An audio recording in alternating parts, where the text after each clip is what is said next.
Dunyo siyosatini biz bilan faol kuzatib borayotgan tomoshabinlarga assalomu alaykum.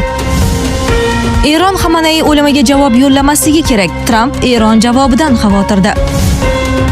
Hizbulloh Isroil va AQShga qarshi urushga kiryapti. Eronni vaqtincha kim boshqarishi ma'lum qilindi. Tramp Xamenei o'limidan keyin soddalashtirilgan diplomatik yechimni e'lon qildi. Eron Isroil va AQShga yangi hujumlar boshlanganini e'lon qildi. Xamenei vafotidan so'ng minglab eronliklar ko'chaga chiqdi. Islom olami zudlik bilan chora ko'rishi shart. Erdo'g'on. Saudiya shahzodasi Trampni Eronga qarshi urush boshlashga ko'ndirgan. Erkaklar, e'tibor qiling. Agar sizni tez-tez peshob kelishi yoki pastki qorin sohasidagi noqulay og'riqlar bezovta qilayotgan bo'lsa, yechim mavjud. Sedanachi Muxtor milliy brendidan Prastamix. Turkiyalik tajribali urolog Yunus Tur tavsiyasiga asoslangan ushbu mahsulot Turkiya an'analari va zamonaviy yondashuv uyg'unligida ishlab chiqilgan. Tarkibida 17 xil shifobaxsh giyohdan iborat kuchli formula jamlangan bo'lib, ISO va halol sertifikatlariga ega. Sog'likni ertaga qoldirmang. Hoziroq qo'ng'iroq qiling. Prastamixni tanlang. O'zingizga bo'lgan ishonchni qaytaring. Eron Xamenei o'limiga javob yo'llamasligi kerak. Tramp Eron javobidan xavotirda. Eron AQSh va Isroilning hujumlariga javob yo'llamasligi kerak. Bu haqda AQSh prezidenti Donald Trump o'zining Truth Social tarmog'ida yozib qoldirdi. Eron hozirgina har qachongidan ham qattiqroq zarba berishini aytdi.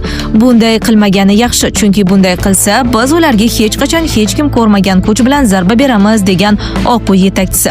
Qayd etish joiz, Eron Islom inqilobi qo'riqchilari korpusi Islom Respublikasi oliy rahbari Oyatulloh Ali Xameneining vafoti tasdiqlanganidan so'ng mamlakat qurolli kuchlari tarixidagi eng shiddatli hujum operatsiyasi boshlanganini ma'lum qilgandi. Hizbulloh Isroil va AQShga qarshi urushga kiryapti. Livandagi Hizbulloh harakati Isroil va AQShga qarshi urushga kirayotganini rasman e'lon qildi. Tashkilotning bayonotiga ko'ra, qaror mintaqadagi so'nggi voqealar, xususan Eron atrofidagi keskinlik va harbiy harakatlar fonida qabul qilingan. Guruh rasmiy manbalari Isroil hududiga dastlabki zarbalar berilganini ma'lum qildi. Aytilishicha, nishonlar orasida harbiy obyektlar va chegaraga yaqin infratuzilmalar bo'lgan. Biroq hujumlar ko'lami, qurbonlar yoki yetkazilgan zarar haqida hozircha mustaqil tasdiqlangan ma'lumotlar yo'q.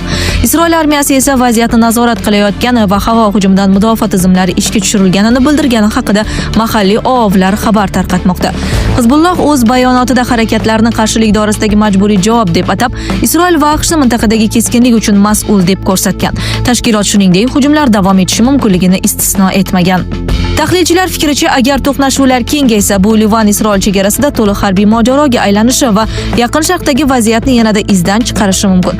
Ayniqsa, Eron, Isroil va AQSh o'rtasidagi ziddiyatlar fonida Hizbullohning ochiq urush e'lon qilishi mintaqaviy xavfsizlikka jiddiy tahdid sifatida ko'rilmoqda. Eronni vaqtincha kim boshqarishi ma'lum qilindi. Eron oliy rahbari Oyatulloh Ali Xamenei halok bo'lganidan so'ng o'tish davrida mamlakatni Eron prezidenti Masud Pezeshkian, sud hokimiyati rahbari G'aliyam Husayn Mahseni Ejei hamda Konstitutsiya posbonlari kengashi a'zosi boshqaradi. Bu haqda Eronning Tasnim axborot agentligi xabar berdi. Xameneining maslahatchisi Muhammad Mahber hokimiyatning bunday tarzda o'tishi Eron Konstitutsiyasining 111-moddasiga belgilab qo'yilganini ma'lum qildi. Ma'lumot uchun, Eron Konstitutsiyasiga ko'ra, oliy rahbar vafot etgan yoki o'z vazifasini bajara olmay qolgan taqdirda yangi rahbar saylangunga qadar uning vakolatlarini yuqorida zikr etilgan 3 kishidan iborat muvaqqat kengash amalga oshiradi. Tramp Xamenei o'limidan keyin soddalashtirilgan diplomatik yechimni e'lon qildi. Eron oliy rahbari Oyatulloh Ali Xamenei o'limi Eron bilan diplomatik muloqot yo'lini ochdi va mojaroni siyosiy yo'l bilan hal qilishni osonlashtirdi. Bu haqda AQSh prezidenti Donald Trump CBC News telekanaliga bergan intervyusida so'z ochdi. Bugun kechagiga qaraganda ancha oson, chunki ular qattiq zarbalarni qabul qilib olmoqda, degan Trump inqirozni diplomatik yo'l bilan hal qilish istiqbollari haqidagi savolga javoban. U 28-fevral kuni Eronga berilgan zarbalarni bu mamlakat uchun ham, butun dunyo uchun ham buyuk kun deb atagan. Avvalroq CBC News manbalariga tanib, AQSh va Eron o'rtasidagi hujumlar oqibatida qariyb 40 nafar eronlik amaldor halok bo'lgani haqida xabar bergan edi. Eron davlat televideniyasi mamlakat oliy rahbari Xamenei halok bo'lganini ma'lum qilgan edi. Shu munosabat bilan mamlakatda 40 kunlik motam e'lon qilingan hamda bir haftalik dam olish kunlari belgilangan. Eron Isroil va AQShga yangi hujumlar boshlanganini e'lon qildi. Eron Islom inqilobi qo'riqchilari korpusi mamlakat Isroil va AQShga qarshi yangi hujumlar boshlaganini ma'lum qildi. Bayonotga ko'ra, Eron Yaqin Sharqdagi 27 ta AQSh harbiy bazasiga, shuningdek Isroil armiyasi bosh qo'mondonligi joylashgan shtab binosiga hamda Tel Aviv shahridagi yirik mudofaa sanoat majmuasiga zarba bergan. Shuningdek, bayonotda Eron tomoni Isroil hududi va AQSh bazalarida ogohlantiruvchi sirenalar tinmasligini ta'kidlab, qarshi tomonga tegishli obyekt va nishonlarga yanada kuchliroq hujumlar amalga oshirilishini bildirgan. Qayd etish joiz, Eron Islom inqilobi qo'riqchilari korpusi Islom Respublikasi oliy rahbari Oyatulloh Ali Xameneyning vafoti tasdiqlanganidan so'ng mamlakat qurolli kuchlari tarixidagi eng shiddatli hujum operatsiyasi boshlanganini ma'lum qilgandi. Xameney vafotidan so'ng minglab eronliklar ko'chaga chiqdi.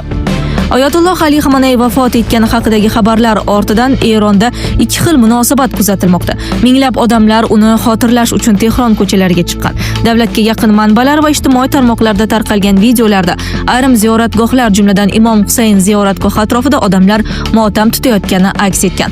Tehronning inqilob maydonidagi odamlar AQSh va Isroil hujumlarida halok bo'lgan Oyatulloh Xameney uchun motam tutmoqda. Isfaxonda esa 10 minglab motamdorlar to'planmoqda.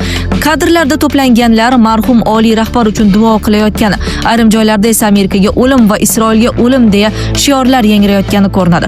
Bu holat Erondagi siyosiy va jamoatchilik kayfiyatining keskinlashganini ko'rsatmoqda. Shu bilan birga The New York Times nashrining yozishicha, tunda Tehron va boshqa ayrim shaharlarda katta guruhlar ko'chalarga chiqib, Xameneyning halokati haqidagi xabarni nishonlagan.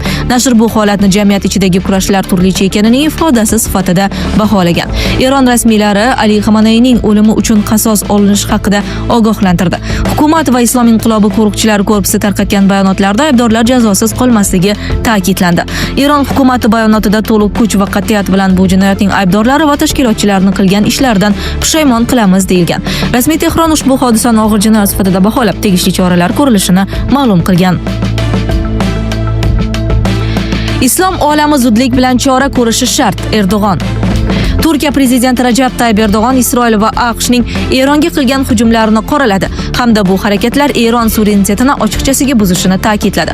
Erdo'g'onning so'zlariga ko'ra, Turkiya do'st va qardosh Eron xalqining tinchligiga tahdid solayotgan bugungi hujumlardan qayg'uradi va tashvishda. Erdo'g'onning so'zlariga ko'ra, Turkiya do'st va qardosh Eron xalqining tinchligiga tahdid solayotgan bugungi hujumlardan qayg'uda va tashvishda. Uning ta'kidlashicha, Isroil provokatsiyalari bilan boshlangan hujumlar mintaqadagi vaziyatni yanada keskinlashtirgan. Turkiya tomoni uzoq vaqt davomida kelishmovchiliklarni muloqot yo'li orqali hal qilishga harakat qilgani, mintaqadagi boshqa davlatlar ham diplomatik imkoniyatlarini ishga solgani aytildi. Biroq Erdo'g'on fikricha, Isroilning jarayonni izdan chiqarishga qaratilgan urinishlari tufayli tomonlar o'rtasidagi ishonch inqirozini bartaraf etish imkoni bo'lmagan. Shu bilan birga Turkiya rahbari Anqara Eronning Fors ko'rfazidagi birodar davlatlarga har qanday sabab bilan hujum qilishini qabul qilmasligini bildirdi. U vaziyatni barqarorlashtirish uchun diplomatik tashabbuslarni faollashtirish niyati borligini aytdi. Erdo'g'onning ta'kidlashicha, Turkiya sulh tuzilishi va muzokaralar qayta boshlanishi uchun zudlik bilan diplomatik harakatlarni kuchaytiradi. U og'ir davrda mintaqadagi birodar xalqlarni qo'llab-quvvatlash davom ettirilishini qayd etdi. Prezidentning fikricha, sog'lom aql va hushyor yondashuvsiz diplomatiyaga yo'l ochilmaydi va mintaqa olov ichida qolishi mumkin. Urush kengaymasligi, yanada ko'p qon to'kilmasligi va mintaqamiz yanada ko'proq aziyat chekmasligi uchun barcha tomonlar eng avvalo islom olami zudlik bilan chora ko'rishi shart, dedi Erdo'g'on. Saudiya shahzodasi Trampni Eronga qarshi urush boshlashga ko'ndirgan. Saudiya Arabistoni valiahd shahzodasi Muhammad bin Salmon AQSh prezidenti Trampni Eronga qarshi keng ko'lamli harbiy operatsiya boshlashga ko'ndirishda muhim rol o'ynagan. Bu haqda vaziyatdan xabardor 4 manbaga tanib, The Washington Post xabar berdi. Nashr ma'lumotlariga ko'ra, Tramp shanba kuni AQShning Yaqin Sharqdagi noodatiy ittifoqchilari Isroil va Saudiya Arabistonining bir nechta hafta davom etgan faol lobbi harakatlaridan so'ng Eronga qarshi zarba berish to'g'risida qaror qabul qilgan. Manbalarning aytishicha, Muhammad bin Salmon so'nggi bir oy ichida Tramp bilan bir necha bor shaxsiy telefon muloqotini o'tkazib, AQShning harbiy aralashuvini qo'llab-quvvatlagan. Bu esa uning omma oldida diplomatik yechim tarafdori sifatida bildirgan bayonotlariga zid bo'lgan. Shu bilan birga Isroil bosh vaziri Netanyahu ham Eronga qarshi qat'iy choralar ko'rish bo'yicha uzoq yillardan beri ochiq kampaniya olib borib kelayotgan edi. U Tehronni Isroil uchun ekzistensional dushman deb atab, AQShni keskinroq pozitsiyaga egallashga chaqirib kelmoqda.